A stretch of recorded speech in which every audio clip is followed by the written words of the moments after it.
As the year 2024 comes to a close, Nigeria has witnessed a plethora of significant political events that have shaped the country's landscape, from policy changes to diplomatic face-off, security challenges, economic hardship. Name them. These events have had a very profound impact on the cause of this nation.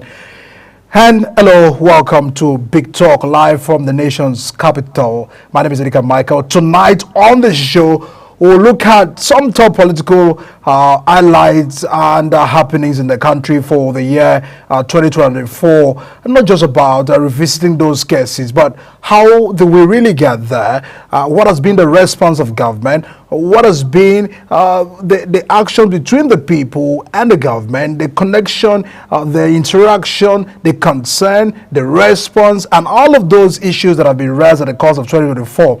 A lot of critics and analysts have spoken for the year, but has the government really listened? The government, on the other hand, said, we are hearing, but have they really fixed the issue? Are we still getting on the problems of 5 years ago, 2 years ago, in 2024? Indeed, generally, tonight we'll look at those events.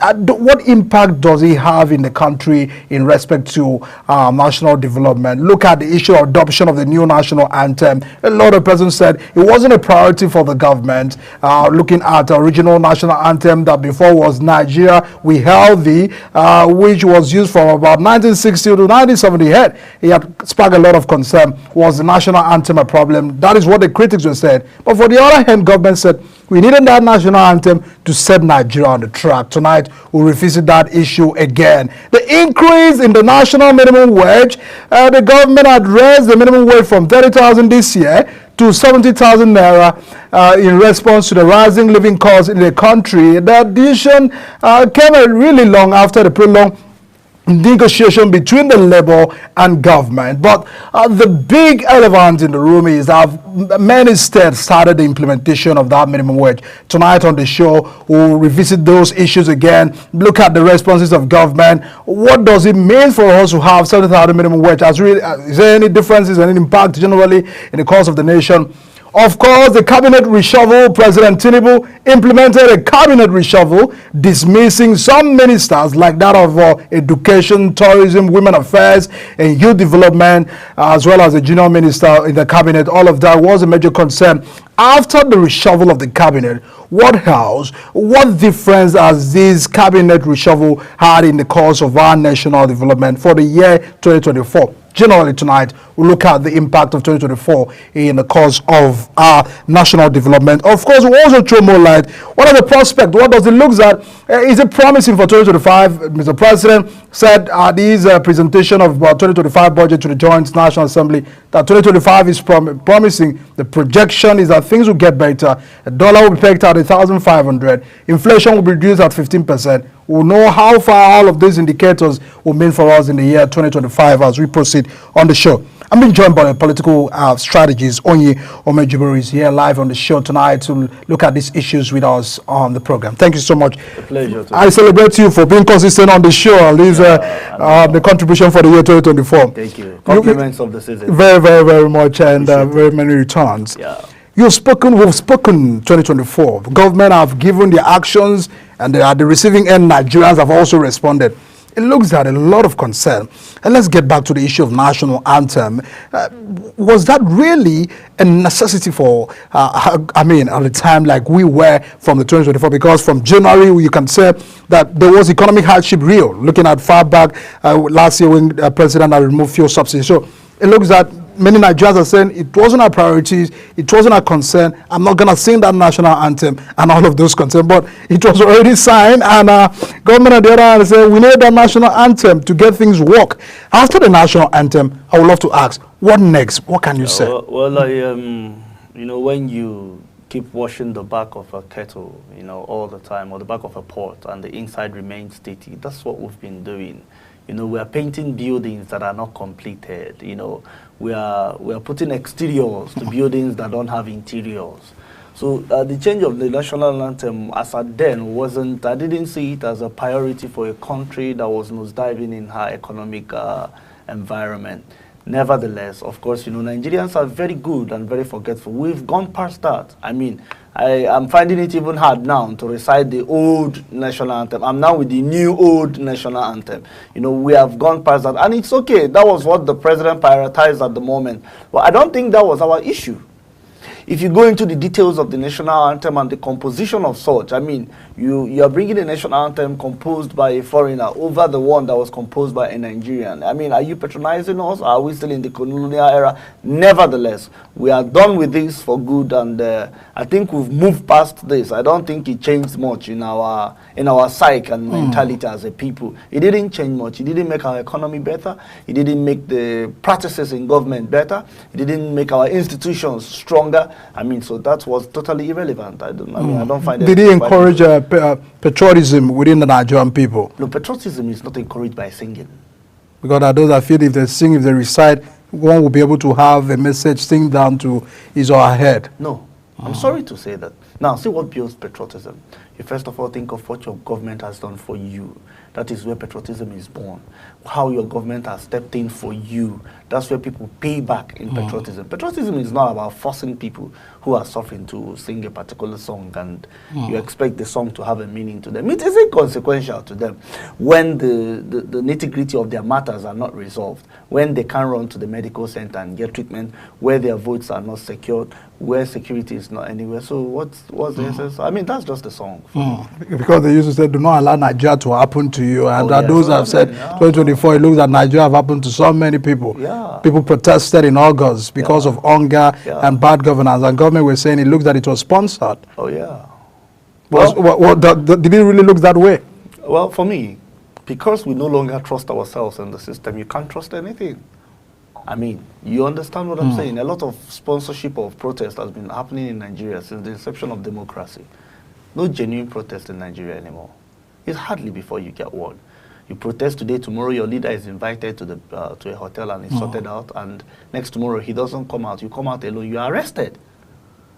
But government had made a lot of promises. They said, look, we'll create a table for negotiation, enough of that protest. Negotiate with who? Who are we negotiating with? Who is the government negotiating with?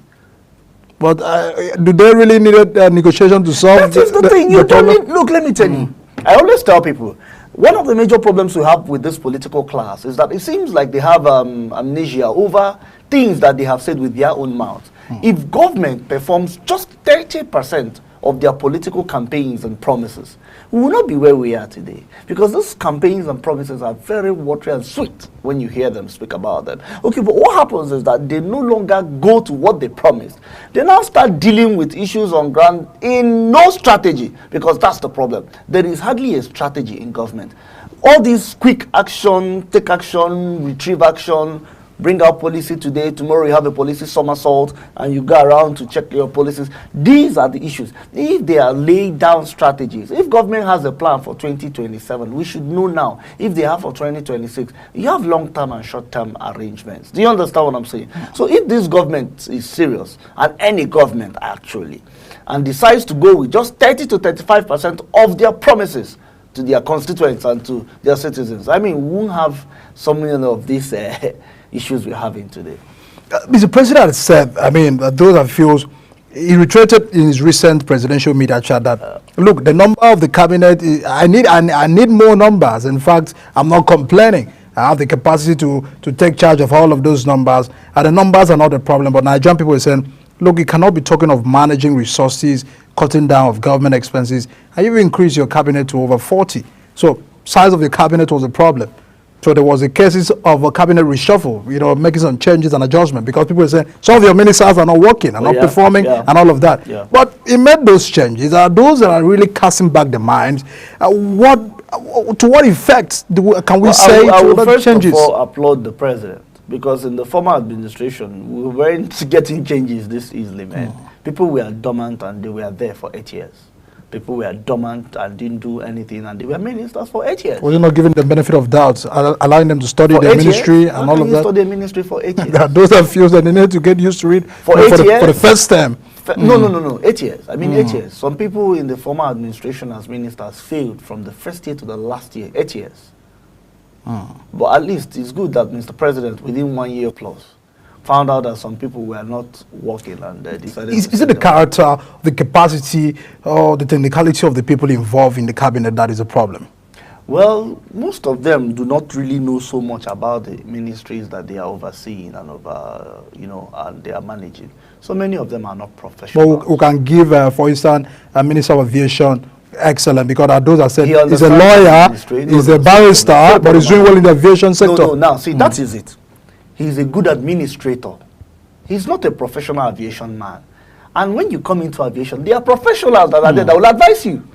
All you need to do is to sift through these advices and choose the ones that will help move the ministry forward. And that's what the guy is doing. Don't think that he manufactures so many of these things inherent. No. So we don't need a professional in our ministries. What? You wouldn't need professionals to be ministers. That's what I'm saying. Even if you're not a professional, you can be a good administrator. Use the professionals on ground. Well, Fashola was at a time Minister for Power, Housing, all those things.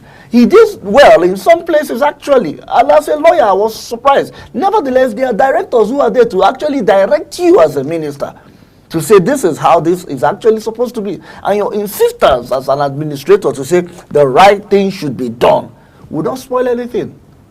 There is no school you go to study a course called presidency to become a president. No, there's no school for that. Even political science doesn't really teach you how to be that. But there are some requirements that one must possess. Those are theoretical. Because administration deals with, in management, it's called organizational design, immediate rearrangement. You don't do leadership by management, by objective. You don't do that pattern. You do the immediate thing. What happens today may not be what will happen tomorrow. Today, your protest may come from Edo State. Tomorrow, it will come from Kaduna. You don't know where the next is coming. Do you understand what I'm saying? Tomorrow it can be insecurity. Today it can be agricultural issues. Next tomorrow it can be education. So are you going to have a degree in all those things? No. You just need to harness. You get, there are people that are there in these services for many years who are willing to tell you this is what it should be. All you need to do is to insist that the right things be done. And we all know the right things. For example, you and I know that the Federal Secretary should be neat. But it's not. It's a dirty place. So must someone be an environmentalist before the minister says this place should be clean?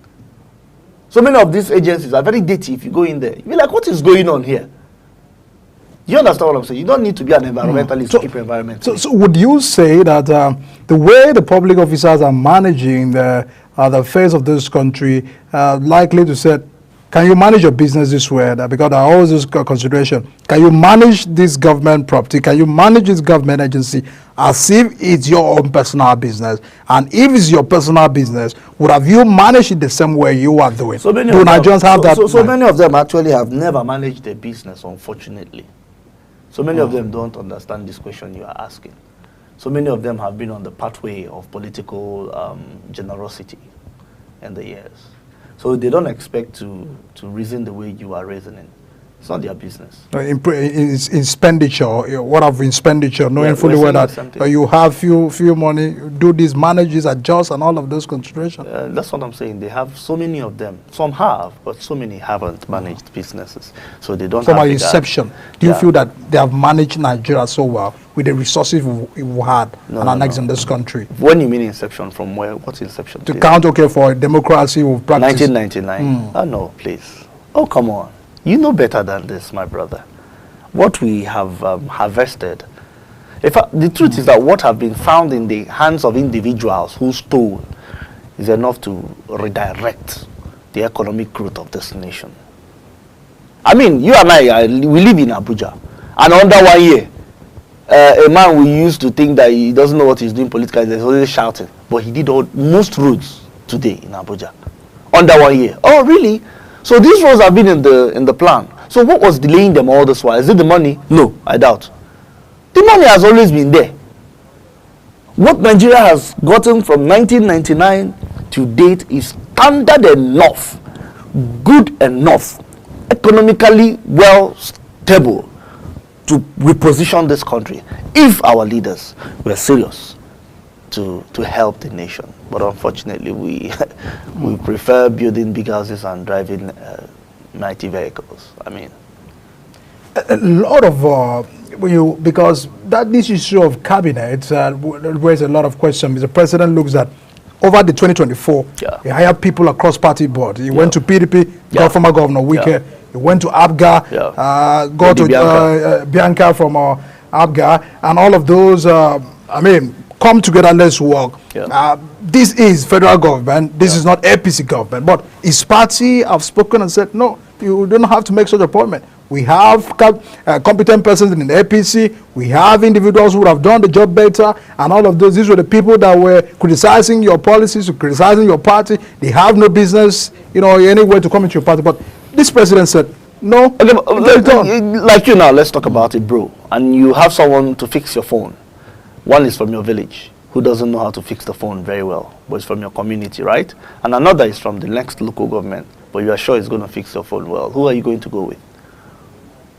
Who are you going to go with? The one that will fix your phone, right? We should stop all this nonsense. There is no party in Nigeria. All these human beings you see, their souls are, anywhere the president is, everybody is flying to that place. All of them are the same? Yes. Out of our party ideology and all of those? No, we don't. Which ideology? They have been jumping parties now. So many of them, Is that why we have a Labour Party House of Reps recently defecting to APC? And yes, what happened is that so many of them, actually this Labour Party, there was nothing really like Labour Party. It was just Peter Obi. So what happened was that so many of those guys were denied tickets in their major parties. So they ran for solace in Labour Party. And now it is not sustainable. So they are looking for parties that can house them. The bigger guys. That's all. There was nothing really the capacity of Labour Party for 2027? And no, there was nothing actually like Labour Party. It was Peter Obi. Okay, if Peter Obi stays in Labour for 2027 election, would they regret ever jumping ship? No, I wouldn't know, because I didn't know how so many of them got into the office. So I wouldn't know if they would regret. But it looks that it was a strong factor for them in the last election. Some of them don't believe it was a strong factor. Some of them believe that they just needed a party to get into the National Assembly, and Labour was available. That's it. So do you feel the president hiring people across boards has spoken well of his nationalism? Well, it's not about speaking well. It's about getting the job done. If not for anything, the federal minister for FCT is a PDP man, but he has done better than any one APC. The last one was APC too. What happened? Nothing. Do you understand? Yeah, the former minister was there for 8 years, and it was totally insignificant. So let's not go into that, because there's no difference. Because so many of them are APC in the heart. Because there's a common saying that is being used in political arena. It really looks that after election, they will tell you after election is governance. Oh, yeah? Politicians will always say after election is governance. It's time for governance. Yeah. Many inaugural addresses of governors and presidents. Governance and administration. always underscores that point. Yeah. One would imagine, can Peter Obi, Atiku bring their manifestos and say, well, Mr. Tinubu, take this was a working document. Let's get to work together, just because we want Nigeria to succeed. No, but Tinubu had his own working document. His working document also is excellent. Okay, apart from working document, can they also extend hands to work to contribute to the success of the country? How would they do that, please? By helping him appoint? No, I'm asking for your clarity. How can they do that? By helping him appoint his cabinet members or what? Some economic advices, policies, and all of those considerations. Look, let me tell you, you don't need to go to the moon or to the sun to get economic advices. Economy is one of the easiest things, because it's like a spirit. It's not real. It's intangible. But one action has taken Nigeria to where we are. We are saying the same thing. So you don't need another person to come from another party to advise you, for you to know whether this is good or bad. For you to make an announcement, you know that basically this announcement will affect the nation. You don't need anybody to come. The reason I'm asking that is because Peter Obi said, I'll remove subsidy. Yeah.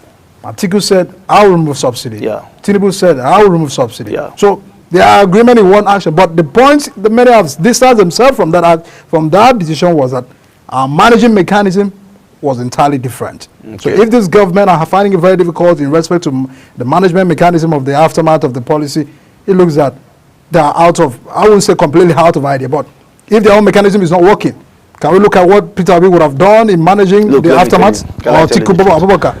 There is no management that you would do that will not affect the economy once you remove subsidy. Nigeria, unfortunately, is running her economy in two basic commodities: fuel and rice. Food. Rice will represent agriculture, while fuel will represent every other thing, transportation, you know what I'm saying. Once these two things are affected, those are economic dictators in Nigeria, and I wonder why it is so. So for him to have, there's no way you touch that fuel subsidy and we're not going to feel the impact. It's a removal of subsidy, which means the whole weight is going to land on the citizens. How are you going to make it land and it will not be heavy? Tell me. Jonathan tried it, if you remember. We all complained when fuel moved from 60-something naira to 80-something naira. There was a nationwide protest at 127. Have you forgotten? So, I mean, what is someone going to do about that? Is removal. No matter how you remove it, it's going to hurt. Somehow, somewhere. It's removal. Because the aftermath, government are trying to manage the whole situation. Just today, they have announced Warri Refinery is operational. NNPC are saying so. They're saying the Port Harcourt Refinery, but Nigerians are still saying we're still buying liter of fuel at over 1,000 naira. Well, that's the same. If government now, see the truth. Probably if we were paying for that subsidy, maybe we wouldn't have fixed Warri and Port Harcourt. We wouldn't be having that conversation. But now we are having the conversation.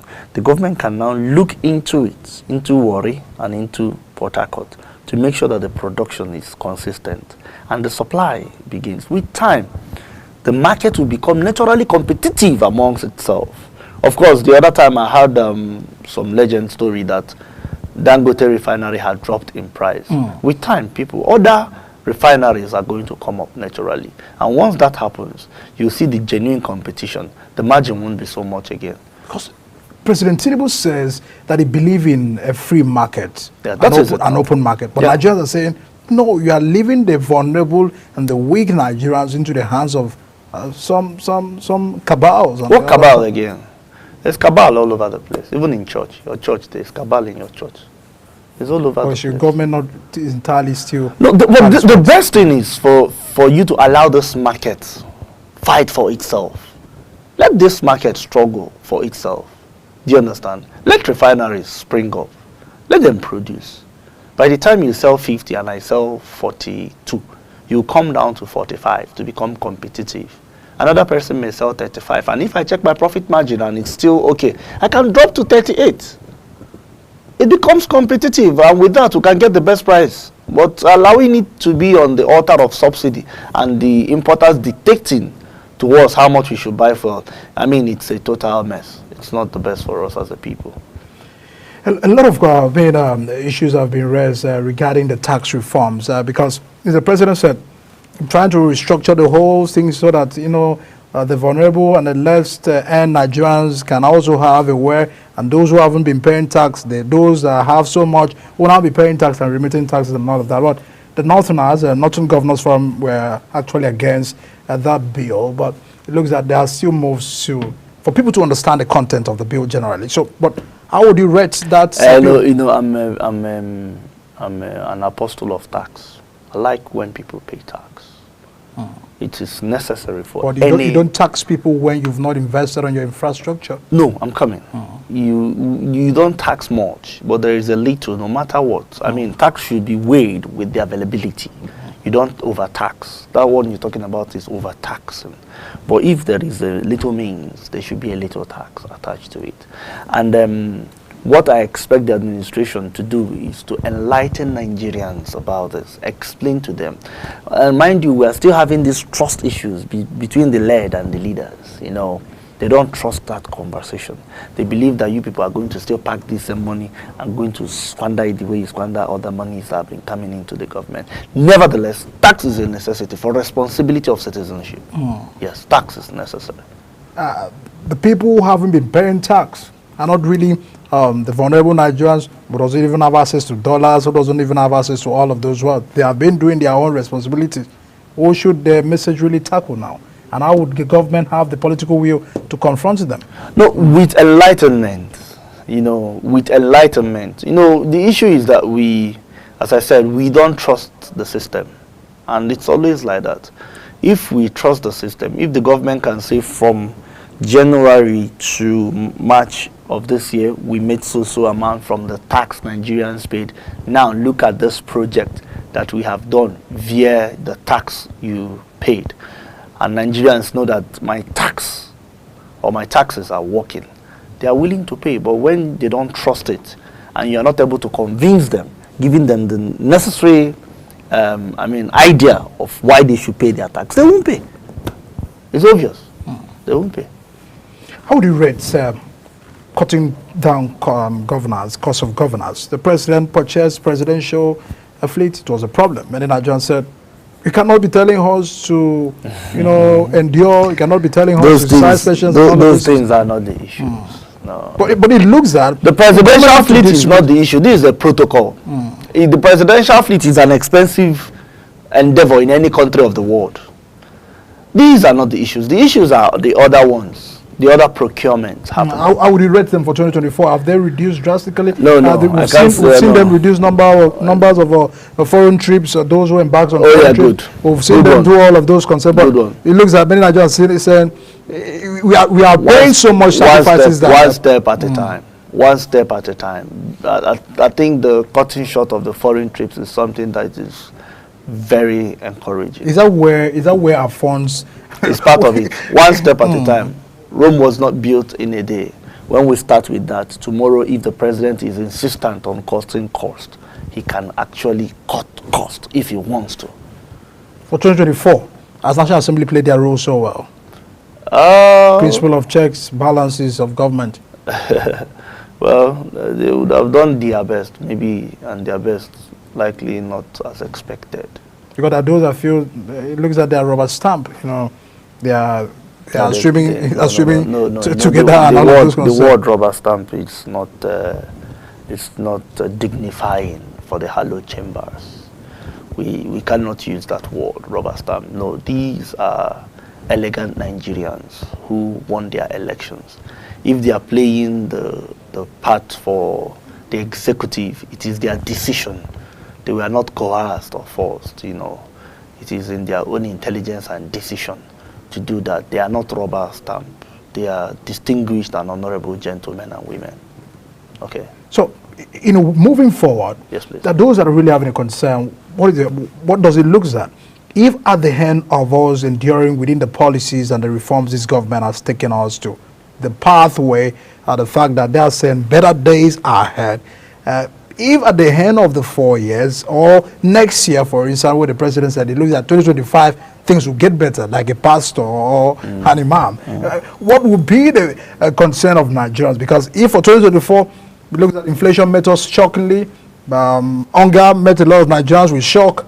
Many things made Nigerians with shock. It has never been, a lot of persons have said, it has never been this bad in the country. So, but the president said 2025 looks like it's going to be a very better year. Would you say with all of these indicators, some reformation, some of the policies, it's something real? Yeah, if it is followed to the letter, some of them are very, people that have dropped these policies are very intelligent people. But the issue is that so many of them are not in touch with the reality. Nevertheless, if you follow the books and how they have stated these things in the perimeters and the apparatus being used, they will likely come out good if they are followed in details. If they are really, really followed. If you notice this December, so many banks lacked the new notes. New notes were more dispensing in the ATMs than over the counter, because CBN said we don't want the bankers to trade on new notes this time around. Do you understand what I'm saying? So if every institution of government in Nigeria decides to do what the Constitution or what brought them in has asked them to do, we will not complain so much. Most times it's not just about Mr. President. No. We have governors. We have state assembly. We have the National Assembly. We have the judiciary. We have the security structure. If all these persons mentioned are working together for the good of Nigeria, you may not even notice much about the president. That is the issue. Societies that work don't depend solely on the president. It's just the leader. If the followers in government have refused, for example, some governors are not willing to go the right way. Some governors are still buying houses for their friends. Is that the way Nigeria is going to develop? No. But if simultaneously everyone is putting in a little effort from his own angle, even the citizens, while we were driving to this place, someone threw out a pack of remaining food he ate from the window, and it's messing the environment up. These are the issues. If that person plays his role, and if every other person who threw a bottle of canned water out there, those bottle plastic water stuff out there, and bags all over, littering all over the place, if every one of them didn't do that, the streets will be neat. These things don't fall from heaven, yeah? But these citizens have refused to play their own role. So until Nigerians start playing their own roles, those in office, every office play his or her own role, everybody, we will have a better society than what we have now. Are we the product of what we have in the society? Yes. Oh, yeah. Yes. Yes. I will be talking more next year about citizenship than leadership. Next year, yes, 2025. But leaders are the ones that take the decisions. No, I will be discussing citizenship. We are not actually, by next year you will hear that Nigerians are not actually very wonderful citizens. We easily forget things. We easily don't distance yourself from that. Nigerians are good people and all of that. We easily let go. We don't hold on. We don't hold these leaders accountable. That's where I'm coming from. Okay. The leaders can't hold themselves accountable. We are the ones to hold them. And when we do not hold them, they do the things they want. Do you get where I'm coming from? So by next year, we'll hear more about that. It has been accumulated problems and issues. Exactly. To where we are today. Exactly. If they had spoken years ago, thank you. We wouldn't have not just speaking. If they had insisted years ago, there are some insistence that is not a generational problem. This is what we are saying. It has come before now, but the previous generations were stronger than what we have now. What we have now are just basically people who are wishing that their brothers become leaders, so that the national cake can flow into their family. They can also get the national cake. That's it. And with that mentality, we are not going to achieve much, because these leaders know. They know. They know if Nigerians put up a protest, the president will know. It's not this you do. Do you know what a protest is? You shut down the nation. No. The president must listen. We saw how they got the minimum wage. Yes. So by next year, you will understand citizenship. And you find out that citizenship has more role to play than leadership. When people are hungry, I'm not sure if the protest can work. I know that hunger is actually supposed to trigger accountability. What have you done? Does it look that government entirely are taking Nigerians serious? If after all of those drama for 2024? We are saying the same thing, citizenship. We are just looking. We are just nice. We are waiting, hoping that tomorrow you'll be governor, I'll be your chief of staff. But it looks that tomorrow will be better. Tomorrow can only be better if you work those on waiting. it. If you don't work on tomorrow, it won't be better. How do we work? Citizenship. By next year, you hear it. It's all you, my political strategies. Of course, we'll wrap it up here with you. We do hope that, as you said, a lot of concerns, many of these actions and policies have already been taken. So it's just left for the government to play their part and the citizens, so of course, to also contribute their role to that issue. Thanks so much for joining us on the convention tonight on the show. All right, everyone. We'll be turning our attention to look at the 10th National Assembly. A lot of concern about the policies, the bills have so far had the attention of the House in 2024. After the break, we'll be looking at those top major highlights of the year. Do stay with us. I'll be right back.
The 10th House of Representatives has named the House as the People House, and a lot of concern about what has been at the center of the House for the year 2024. A lot of concern of national issues, deliberations, motions, and the bills that have really attracted the concern of the members of the 10th National Assembly. And tonight, I'm being joined by the member representing Bagika.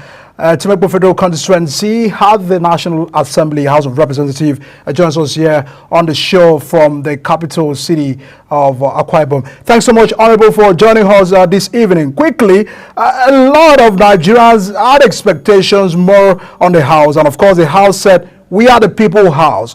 How can you assess that response for 2024, and how far has the People House been upheld? Well, thank you very much for having me, and good evening, Nigerians. Yes, indeed, the House of Representatives, which happens to be the People's House, was rightly called by the Speaker of the 10th House of Representatives, Dr. Tajuddin Abbas, GCON, as we have equally lived to the biddings of the name that has been given to the House by the Speaker, the People's House. So from the very first day we were inaugurated on the 13th of June 2023, we have exercised the legislative responsibilities given to us by the virtue of Section 4 of the Constitution of the Federal Republic of Nigeria, which is to make law for the good governance of the nation. So far we have done to the best of our abilities to see to it that the 10th House of Representatives is indeed the People's House. All right, a lot, I mean, you said we've seen a lot of bills had it on the floor of the House. We've also seen a very dramatic concerns also raised. Much really has to do with the issues of the economy. That those Nigerians have feels that the House really done the oversight in respect to CBN, in respect to NPC, in respect to all of the agencies surrounding the contributions to our economic growth. Absolutely and totally. The 10th House of Representatives in the last 18 months, the greater part of it is being the 2024 January to December, which is gradually coming to an end. I've seen the House very strong in its oversight function on MDS. And of course, if you look at the MTEF, Medium-Term Expenditure Framework, for 2024, 2025, 2026, and even for 2025, 2026, even 2027, you will see clearly that when we invited the revenue generating agencies of government, they all surpassed the target we equally set for them and that which they equally set for themselves for 2024. So, for them to exceed that target, those targets, clearly shows that indeed our oversight function responsibility is completely a top-notch. And take it or leave it, we are very, very active and alive to our responsibilities in the 10th House of Representatives.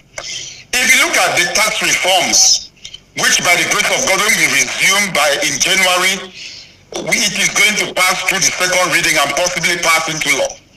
And equally the 2025 budget proposals that has just been sent by the executive to the National Assembly.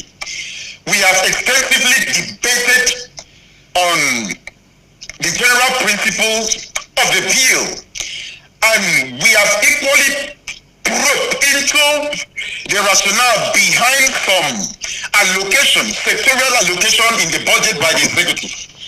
It is part of our job as a legislator and equally as the House of Representatives that represents the people.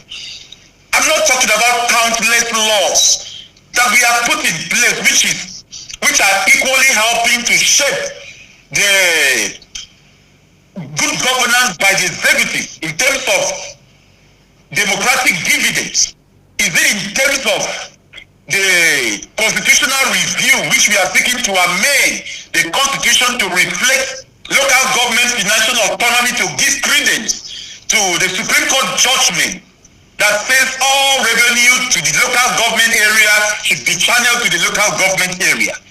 Is it in terms of breathing life into the Petroleum Industrial Act, which is currently operational, which has given credence or given impetus to individuals, the private sector, to play key roles in the upstream and downstream sector of our economy?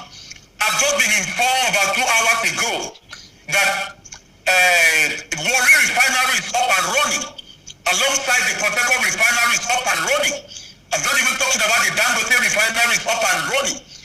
All these are clear interventions and oversight function of the National Assembly. How many times have we need to call out the GND of NNPCL? How many times have we need to ask them why our refinery is not working? It is as a result of the intervention of the National Assembly, because we know that we are equally interpoled in synergy with the executive for us to have a unified and prosperous nation, for Nigeria to equally have the dividends of democracy. So if you ask me on the scale of 1 to 10, 10 being the highest, I would tell you the 10th House of Representatives in the first 18 months of legislative engagement have attained a scorecard of 9 over 10. I mean, a lot of excellent teacher remarks right there, member. But let's look at the issues of security, because the speaker had promised that they will hold a high-level legislative security summit in the final quarter of the year to address the many Nigerians' urgent security challenges, because it's still a major concern. What oversight has been done in these regards, and what do you feel that 2025 really holds us for Nigeria in respect to security? Because the farmers will tell you we can no longer go to a farm because of the security challenges. People will tell you I cannot travel on the road because of the security challenges and all of this concerns. It all depends on which road you are traveling on, and which farmer you are talking about, or which area of part of the nation you are talking about. Because in the south side, in the southwest, we are very okay. We travel, and our farmers go to farm and farm. But away from all that, you ask a question: what does the National Assembly do in terms of security? If you observe, when this administration came into being and when the National Assembly was inaugurated, we had a pocket of insecurity left, right, center. There are some local government and some communities in the country that we're not completely under the control of federal government. But I can tell you for sure that there is no inch, no square meter, no square inches of any Nigerian soil that is under the influence and the authority of non-state actors. That is a plus to our security operatives. Then if you look at what Nigeria stands to benefit in the 2025 budget proposal that has been presented by the executive, if you look at the allocation to security, defense and security, about 4.19 trillion naira.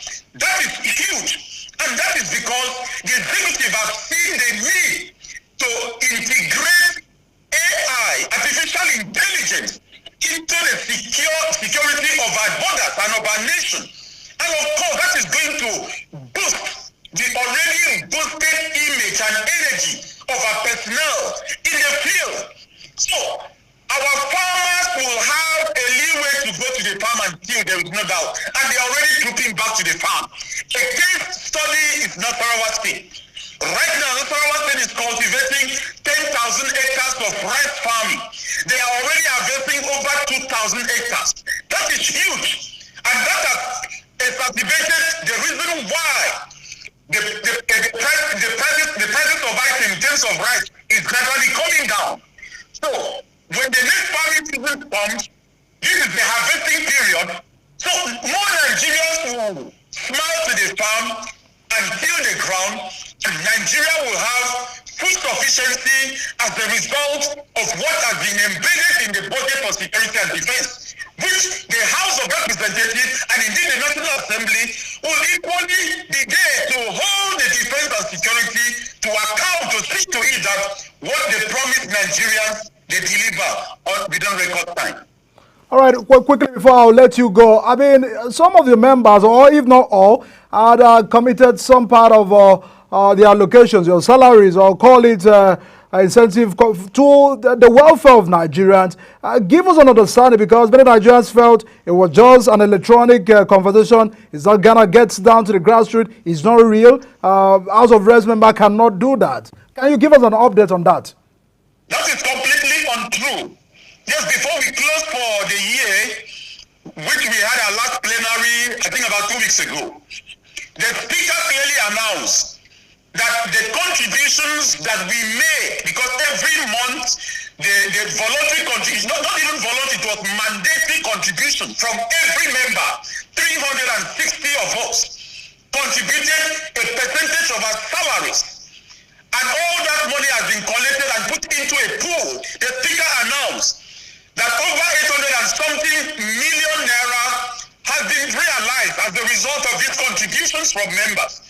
And when we resume, a check will be issued on the total amount and presented to the father of the nation, which is the president, to decide on the best way to see to it that Nigerians benefit from the support the National Assembly, especially the House of Representatives, is contributing to ameliorate the sufferings of Nigerians.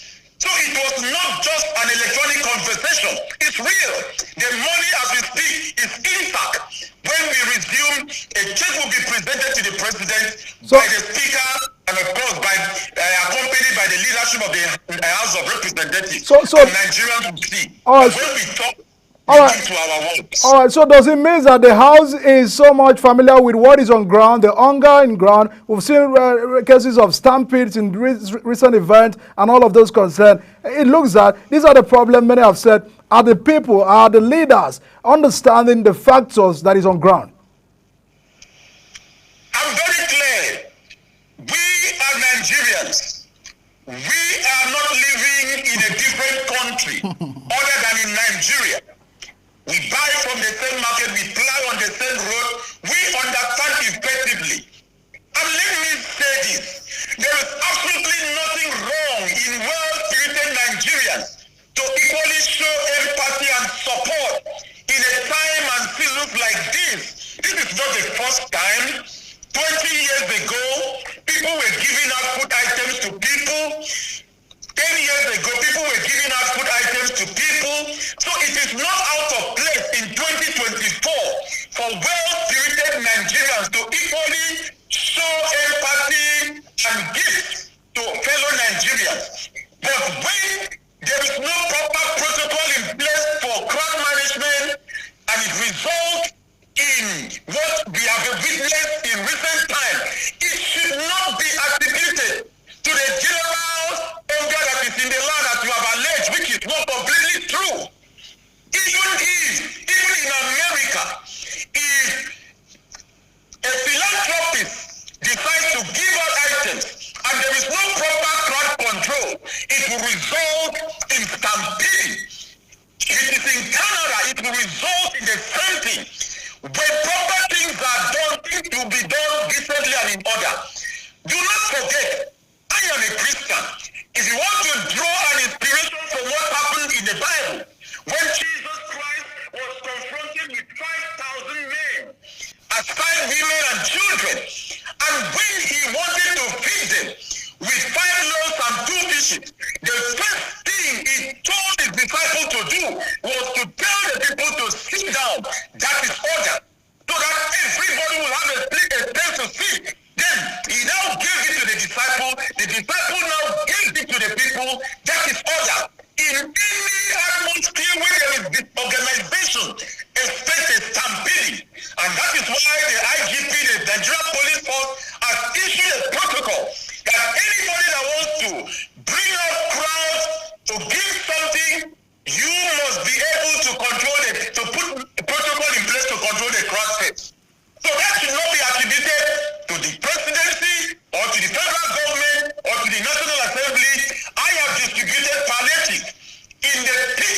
All right. There was no stampede because there was proper protocol in place to checkmate the crowd.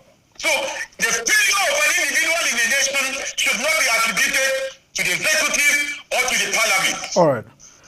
A very big thank you to Honorable Clement Jimbo for joining us tonight and, of course, giving us an update on the recent happenings within the House of Representatives. A lot because we need to look into the activities of the House in the last 18 months and most especially looking at the 12 months of this year, 2024, how far has they been able to respond to a lot of making laws for the governance of the country, oversight, and becoming the voice of the people and making all of this consideration. Everyone, this is where we wrap it up here on the show tonight on Big Talk. My name is Edika Michael. See you again.